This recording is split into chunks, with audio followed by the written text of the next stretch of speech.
Good afternoon, student. Yesterday we have discussed about the development chapter of economics. Now we're going to discuss about the income. The income is a main attribute of development.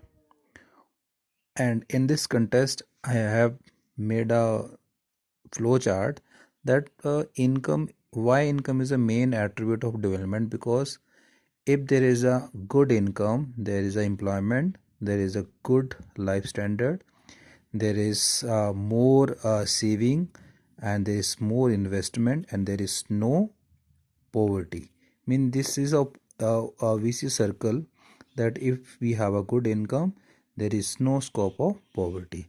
That's why we World Bank also classify the country basis on the income level. So average income, yesterday we have also talked about, that is the average income is total income divided by total population.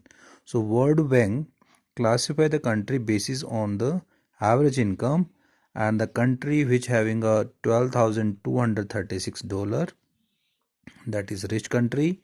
Poor country having a $1,005, and India lying between these rich and poor country, that India having a $1,840 per annum.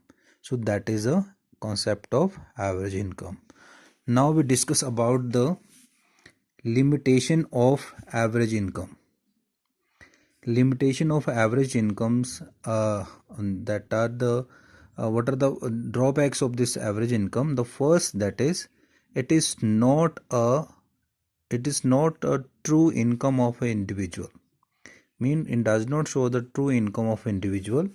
Then second is, it only consider the monetary aspects. It ignores the non-monetary aspects, which is equally important for the good life. Third, that is, it does not shows the income distribution among the people. How the income distributed among the people, it does not show. So these are the three limitations. So question may be asked, what is average income and what are the limitation of average income? So this question may be asked in the exam, that what is average income and what are the limitation of average income.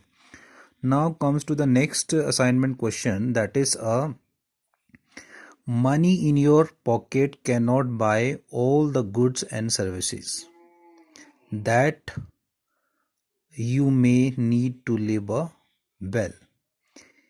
Mean to say that the money in your pocket cannot buy all the goods and services to live a better life. So what are the drawbacks? What are the that is a limitation of a money? So there are some points I have written here. So first, that is, money cannot buy the pollution free environment, that we cannot purchase the environment, pollution free environment. Second, we ensure that we get unadulterated medicines unless we can afford to ship to the community that already has all these things. Buy through money, we cannot ensure that we can got all the unadulterated medicines unless we move to that area where we get all these. And third, that is, the money may also not be protected us from the infectious diseases.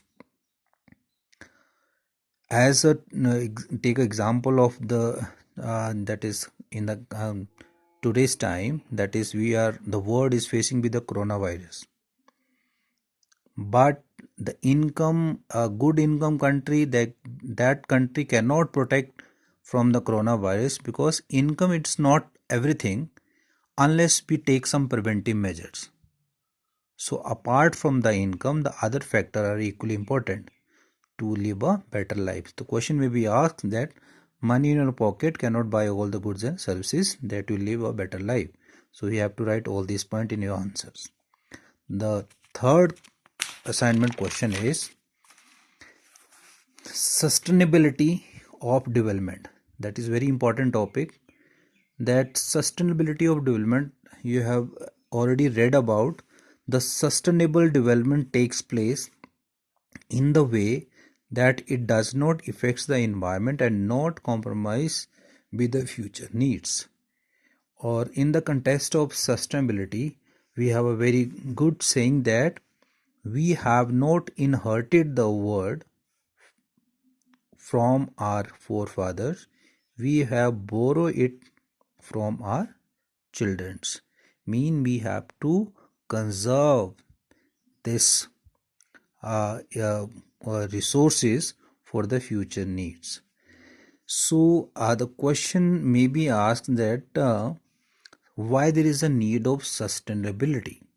Because sustainable development is a desirable growth. It is a need of ours, because sustainable use is that we have to use the resources judiciously and conserve the resources for the future generations. Here we have an example that the groundwater, as we all know, that is a renewable resources. It is replenished by the natures, by the rain, but overuses of waters for the various purposes, maybe there is a scarcity of waters. So we have to use the water judiciously, or sustainability concept we have to keep in our mind. Third, that is a mineral are available on the earth surface, but these are limited stock on the earth. There are some renewable resources, some are non-renewable resources.